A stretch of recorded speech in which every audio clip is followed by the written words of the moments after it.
The news came that the Magma GT is essentially a Corvette C8 with a new body. And everybody's like, yo, this is kind of crazy.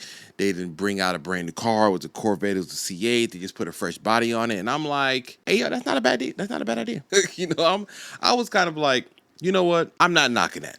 Let's get back to the days when we had like Mitsubishi with their Eclipse, and we had Eagle Talons, and we had Pontiacs and other cars that look basically like the car you knew was before, but rebadged or rebodied or things like that nature. I don't think it's a bad idea to use something like that to express a certain concept. I don't know if Genesis would ever be doing anything with GM to warrant them to be using the chassis of a C8 with a new body on it. I highly doubt that they're going to agree to that. But I do think that using that as a concept moving forward does make sense, because it brings the cost down of the initial idea, probably to see what the customers are going to say. What is the public going to say to it? Are we going to get a good response to the idea of having our own type of supercar, super sports car in the lineup? So I'm thinking they probably did. I don't know if there's any confirmation of it. I was looking at videos of it and I was like, it's looking kind of familiar. People are like, yo, the rear quarter panel, the tires are the same as the C8, where the radiator is the same as the C8. I'm like, hey, it's looking kind of like it's a C8.